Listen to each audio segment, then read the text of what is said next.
जय जोहार, जय आदिवासी साथीओ। આજરોજ છોટાઉદેપુર જિલ્લાના અંતરિયાળ વિસ્તારમાં રજવાડ ગામે રૂરલ હાટમાં ભંગોરિયો ભરાયો હતો। આ ભંગોરિયો પાછલા 5 વર્ષથી જેની શરૂઆત થઈ છે, જેમાં આ વિસ્તારના ગામના આગેવાન સામાજિક કાર્યકરો સાથે મળી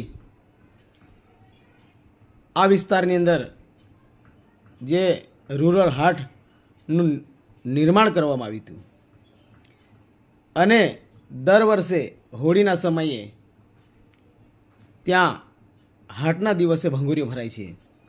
ખાસ કરીને આ વિસ્તારના અંતરિયાળ વિસ્તારના છોટાઉદેપુર જિલ્લાના ગુજરાતના ગામડાઓ ઘણા બધા સમાવેશ છે અને બોર્ડરના ગામડાના મધ્યપ્રદેશના લોકો પણ ખૂબ અહીંયા મોટી સંખ્યામાં આવતા હોય છે। આ ભંગોરિયાને નિહાળવા માટે, આદિવાસી સમાજની સંસ્કૃતિ અને પ્રકૃતિને વાચા આપવા માટે અને આ વિસ્તારના આદિવાસી સમાજના લોકો અહીંયા ખૂબ આનંદ ઉલ્લાસથી ભંગોરિયાને ઉજવતા હોય છે।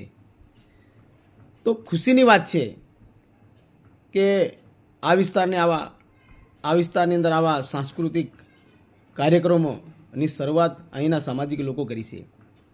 પણ આજના ભંગોરિયાની અંદર અહીંયા છોટાઉદેપુરના દિગ્ગજ નેતાઓ જે ભારતીય જનતા પાર્ટીના, જેઓ આજે અહીંયા ભંગોરિયામાં પબ્લિક આવેલી હતી, ત્યાં પોતાનો રોપ બતાવવા માટે પાર્ટીના ઝંડા લઈને નાચગાન કરતા હતા।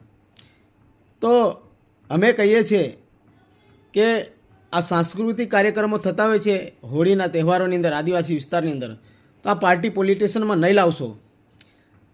ચૂંટણી આવે છે ત્યારે તમે ઝંડા લઈને નાચો કૂદો, અમારો કોઈ વાંધો વિરોધ નથી, પણ આવા જે સામાજિક અને સાંસ્કૃતિક કાર્યક્રમ થતા હોય છે, અત્યારે કવાંટમાં પણ ગેરના મેળાઓ ભરાશે, દર વર્ષે ભરાય છે। એ આદિવાસી સમાજની અંદર કલા સંસ્કૃતિ સાથે જોડાયેલા કાર્યક્રમો છે। અહીંયા કોઈ પાર્ટી પોલિટિશિયન લાવવાની જરૂર નથી અને આજે અહીંયા જે ભારતીય જનતા પાર્ટીના નેતાઓ ઝંડા લઈને ઘોડલા પર બેસીને નાચ કૂદ કરતા હતા, ખરેખર અમે કહીએ છીએ કે આ સાંસ્કૃતિક કાર્યક્રમની અંદર તમે પાર્ટી પોલિટિશિયન લાવશો નહીં અને અહીંયાના જે આદિવાસી સમાજના લોકોને ગુંગરા કરી અને ગેરમાર્ગે દોરવાનું કામ નહીં કરશો। લોકોને ખબર છે, બરાબર, આજે સ્વયંભૂ લોકો આવે છે, આજે હજારોની સંખ્યામાં આજના ભંગોરિયાની અંદર કરીબન 50,000 લોકો હતા। તો એ લોકોને ખબર છે કે આવા ભંગોરિયાની અંદર અમે ઝંડા લઈને નાચીશું, કૂદીશું, બતાવીશું, લોકો જાણે છે। પણ અમે તમને કોઈ વાંધો વિરોધ નથી કરતા, પણ આ સાંસ્કૃતિક કાર્યક્રમની અંદર તમે ઝંડા બતાવીને લોકોને ગુંગરા નહીં કરશો। આ સાંસ્કૃતિક કાર્યક્રમની અંદર તમામ પાર્ટીના લોકો આવતા હોય છે, જેમાં ભારતીય જનતા પાર્ટીના લોકો બી આવતા હોય છે, કોંગ્રેસના લોકો પણ આવતા હોય છે, આમ આદમી પાર્ટીના પણ લોકો આવતા હોય છે, અનેક પાર્ટીઓના લોકો અહીંયા આવતા હોય છે। જ્યારે આ ઝંડા લઈને જો લોકોની અંદર આ રીતનું કૃત્ય કરશે ને કાલ કરીને સામાજિક લોકોની અંદર ઘર્ષણ ઊભું થશે તો એનો જવાબદાર કોણ?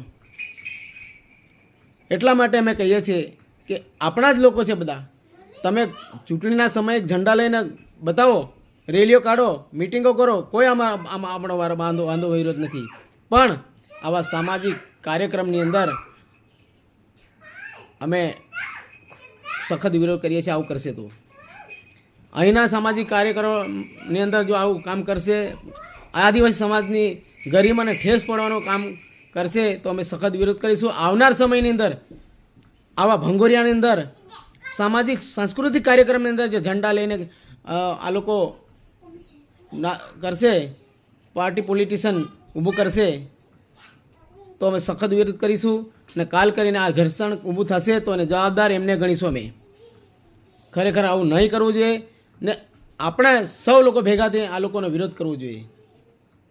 સમાજની અંદર આપણે એક સારી પ્લેટફોર્મ ઊભું કર્યું છે, તો તમે કેમ આપણા સમાજના લોકો આવું કૃત્ય કરો છો? એના લીધે આ વિસ્તારના લોકોને બાટી નાખ્યા છે, તો અમે સખત વિરોધ કરીએ છીએ.